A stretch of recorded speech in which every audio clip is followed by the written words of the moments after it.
যে মূলত বাস্তব সংখ্যাকে দুই ভাগে ভাগ করা হয়। চলো আমরা সেগুলি দেখছি, একটা হচ্ছে মূলদ আর একটা হচ্ছে অমূলদ। এই মূলদ এই মূলদ সংখ্যাকে আবার দুই ভাগে ভাগ করা যায়। একটা কি পূর্ণ সংখ্যা, আর একটা হচ্ছে ভগ্নাংশ। এই পূর্ণ সংখ্যাকে আবার মূলত আমরা দুই ভাগে ভাগ করছি, মানে তিন ভাগে ভাগ করছি: শূন্য, ধনাত্মক পূর্ণ সংখ্যা, ঋণাত্মক পূর্ণ সংখ্যা। এই ধনাত্মক পূর্ণ সংখ্যাকে আবার তিন ভাগে ভাগ করা যায়, একটা হচ্ছে মৌলিক, অন, আর একটা হচ্ছে যৌগিক।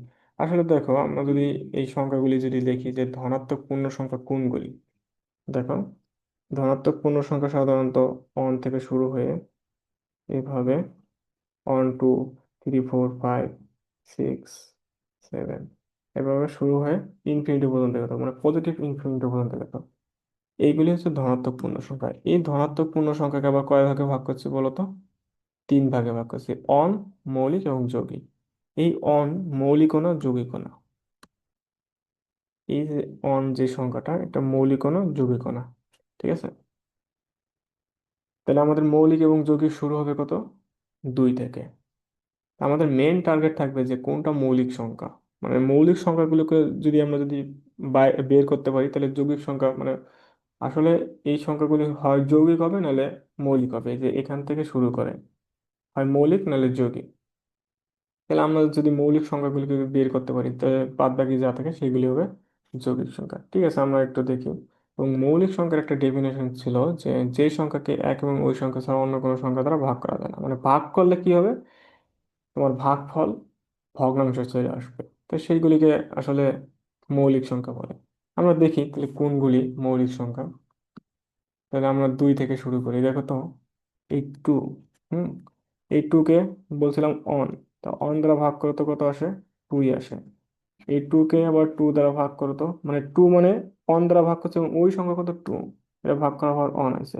এখন দেখবা এই টুকে এই এক এবং এই দুই, এটা ছাড়া অন্য যে কোনো সংখ্যা দ্বারা ভাগ করো তো। এই টুকে তুমি থ্রি দ্বারা ভাগ করো, দেখো এমন একটা সংখ্যা আসে যে 0.666 ডট ডট দিয়ে ইনফিনিটি পর্যন্ত গেছে। আর কোনো সংখ্যা দ্বারা তুমি ভাগ করতে পারবে না। ভাগ করলে কি হবে? ভগ্নাংশ চলে আসবে। তার মানে এই টু হচ্ছে একটা মৌলিক সংখ্যা। তারপর থ্রি, থ্রিকে তুমি ওয়ান দ্বারা ভাগ করো, থ্রি আসবে, ভালো কথা। থ্রিকে আবার থ্রি দ্বারা ভাগ করো, ওয়ান আসবে। এই থ্রিকে অন্য যে কোনো সংখ্যা দ্বারা ভাগ করো, ধরো থ্রিকে টু দ্বারা ভাগ করো, তো দেখো 1.5 আসে।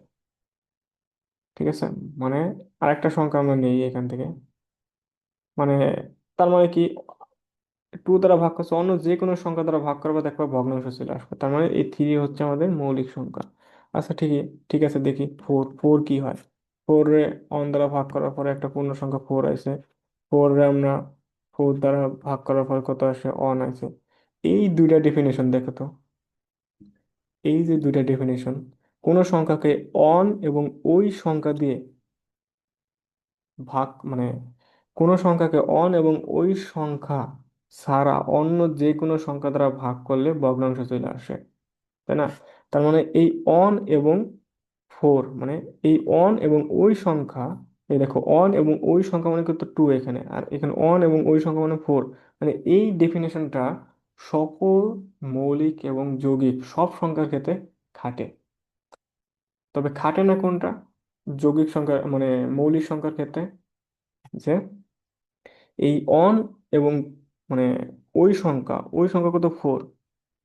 আর এখানে দেখো তো অন এবং ওই সংখ্যা কত? টু। মানে এইগুলি ছাড়া অন্য যে কোনো সংখ্যা দ্বারা তুমি ভাগ করতে পারো না। মানে অন্য কোনো সংখ্যা দ্বারা ভাগ করতে গেলে ভাগফল ভগ্নাংশ চলে আসে। যদি ভগ্নাংশ আসে সেটা হবে কি? মৌলিক। তার মানে এই যে দেখো তো, এই যে এই টু এবং থ্রি, এগুলো হচ্ছে মৌলিক। কেন দেখো তো, আমি এখানে দুইটা এক্সাম্পল, মানে এখানে দুইটা তিন দ্বারা ভাগ করছি এত। তুমি আর কোনো সংখ্যা দ্বারা ভাগ করতে পারবে না, ভাগ করলে দেখো এই ভগ্নাংশ চলে আসে। তারপরে দেখো তো, এই যে, ঠিক আছে। তার মানে এইগুলি হচ্ছে মৌলিক সংখ্যা। এই যে এখন হচ্ছে ফোর এর আসল। এই ফোর কে দেখো তো, এই অন এবং ওই সংখ্যা ছাড়া টু দ্বারাও তো ভাগ করা যায়। ভাগ করলে কি হয়? পূর্ণ সংখ্যা। যেহেতু ভাগ করা যায়, ভাগ করলে পূর্ণ সংখ্যা আসে, তার মানে ফোর হচ্ছে যৌগিক সংখ্যা। ঠিক আছে, এভাবে তোমরা দেখো যে দুই থেকে শুরু করে তোমরা 20 পর্যন্ত সংখ্যাগুলির ভিতরে মৌলিক সংখ্যাগুলি একটু বের করার চেষ্টা করো। দেখবা যে আমি 2 থেকে শুরু করে 10 পর্যন্ত সংখ্যাগুলির ভিতরে দেখো তো, এই 2 একটা মৌলিক সংখ্যা আমরা এখান থেকেই দেখছি। তারপর দেখো 5, এটা একটা মৌলিক সংখ্যা। তারপর 7, এটা একটা মৌলিক সংখ্যা। 9 কিন্তু মৌলিক সংখ্যা না, 9কে একটু ট্রাই করতে পারো। 9কে তোমরা সর্বপ্রথম অন দ্বারা ভাগ করো, কত আসে? 9 আসে। 9কে আবার 9 দ্বারা ভাগ করো, কত? অন আসে। এই দুটা ডেফিনেশন তো, অন এবং ওই সংখ্যা, এই দুটা ডেফিনেশন মৌলিক এবং যৌগিক সব ক্ষেত্রেই খাটে। এখন অন্য আরো যে কোনো একটা সংখ্যা দ্বারা ভাগ করতে পারো কিনা দেখো তো। হ্যাঁ, আমরা 3 দ্বারা ভাগ করতে পারতেছি। মানে 3 দ্বারা ভাগ করলে 3 একটা পূর্ণ সংখ্যা। তার মানে 9 কিন্তু যৌগিক সংখ্যা, মৌলিক সংখ্যা না। ঠিক আছে। 10 তো বুঝই তো, জোড় সংখ্যা। জোড় সংখ্যাগুলিকে তোমরা ধরো 10কে অন দ্বারা ভাগ করা যায়। কত? অন দ্বারা ভাগ করলে 10ই আসে। তারপরে 10কে তুমি 10 দ্বারা ভাগ করতে পারো, অন আসে। আর 10কে তুমি 2 দ্বারাও ভাগ করতে পারো, কত? 5 আসে। ঠিক আছে। মানে কথা হচ্ছে, একমাত্র জোড় মৌলিক সংখ্যা হচ্ছে 2। আর বাকি যত জোড় সংখ্যা আছে সবগুলি হচ্ছে যৌগিক, মনে রাখবা। তার মানে যৌগিক যত সংখ্যা আছে 2 বাদে সব সংখ্যাই কি হবে? সরি, মানে মানে 2 বাদে জোড় যত সংখ্যা আছে সবগুলি হচ্ছে যৌগিক সংখ্যা। তাহলে মানে জোড় সংখ্যা নিয়ে আমাদের চিন্তা ভাবনা করার দরকার নেই, একমাত্র 2 হচ্ছে মৌলিক সংখ্যা, বাকি সবগুলো হচ্ছে যৌগিক সংখ্যা। কারণ বিজোড় সংখ্যাগুলোর ভিতরে তোমরা এভাবে একটু চেক করবা। ঠিক আছে, তাহলে আমরা 1 থেকে 10 পর্যন্ত মৌলিক সংখ্যা কত পাইলাম বলো তো? 4টি পাইলাম। ওকে, ঠিক আছে।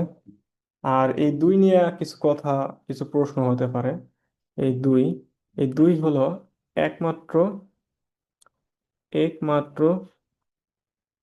জোড় মৌলিক সংখ্যা, মৌলিক সংখ্যা। আর বাকি যত জোড় সংখ্যা আছে সব হচ্ছে যৌগিক। এবং সবচেয়ে ছোট মৌলিক সংখ্যা কত? 2। এবং সবচেয়ে ছোট মৌলিক সংখ্যা, সব থেকে ছোট মৌলিক সংখ্যা। ঠিক আছে, মৌলিক। আশা করা যায় মৌলিক সংখ্যা তোমরা বুঝছো যে মৌলিক